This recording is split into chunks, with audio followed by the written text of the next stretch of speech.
Welcome to Buckland State Forest, and we're on board with Greggy on his Austrian 450 pumpkin.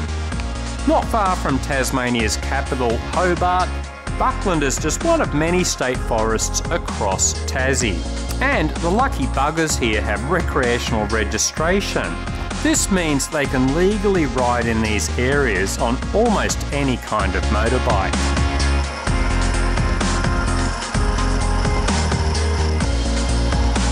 The raw footage for this vid comes from a few different sources with poor audio, and the sunny day caused some video issues too. Look, if you have any complaints, please lodge these on our website at we don't care what you think you spoilt tosser - the vids are free anyway, what do you expect a refund.com. Greggy is something of a GPS nut, so most of his footage will feature his GPS and not the track.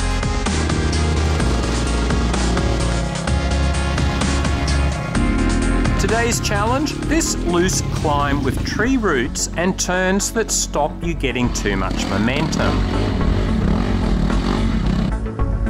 Here is Greggy's GPS making its way up the climb. Most Garmins suck at hill climbing, but Greggy has been training this one on lots of climbs.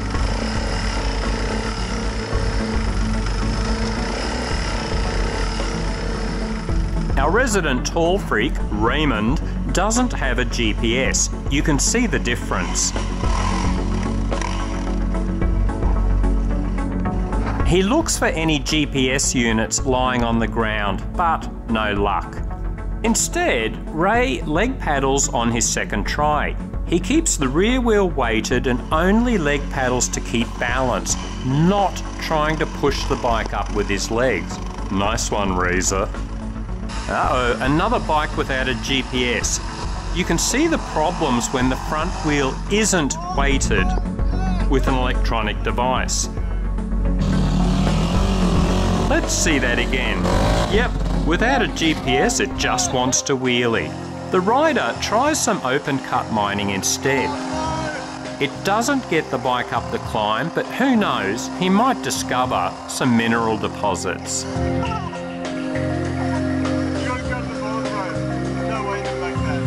Ben Crowley does have a GPS. He's also on the mighty TTR 250. So, despite his out-of-control riding style, he somehow still makes it up. Then it's my turn. I have long known the benefits of GPS units for hill climbs. I've smuggled 3 in my backpack. I still managed to bounce offline over the tree roots, but a little seat bounce to get going, and everything is fine.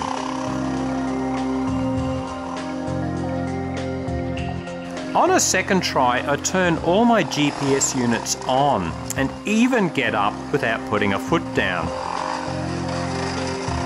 The miracles of modern technology. Here's another great example of leg paddling.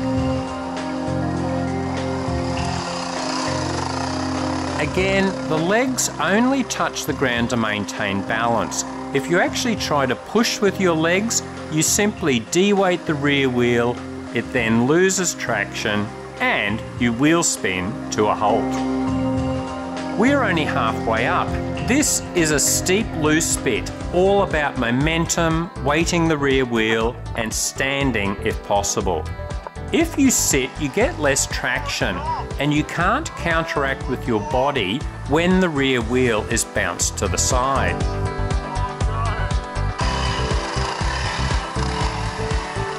Ray stands as soon as possible and maximises momentum.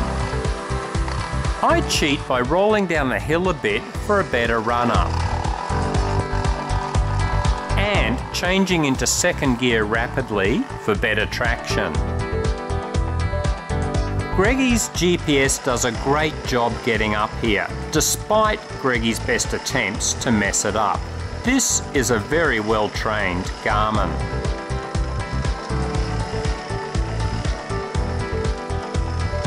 Our final obstacle, Ben attempts to scare the log into submission by strangling it with his front wheel. Next, Ben tries headbutting the log, but finally resorts to more traditional log hopping methods. This is actually a really good example of the bash plate technique, which we have covered in the training vids.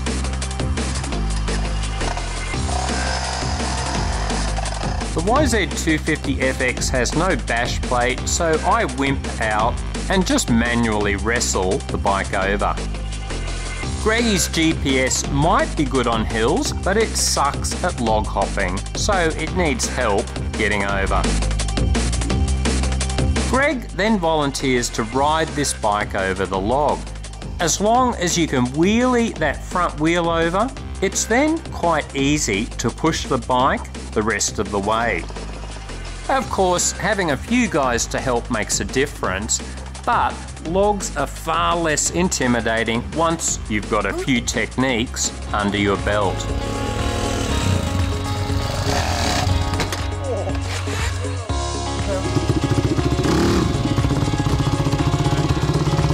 Viewers occasionally say we must be mad, wanting to abuse ourselves and our bikes on this sort of shit.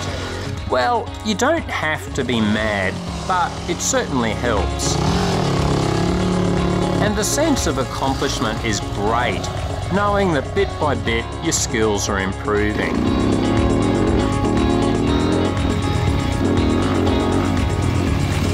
And of course, like me, you can always just cheat and buy a bag full of cheap Chinese GPS units to hide in your backpack.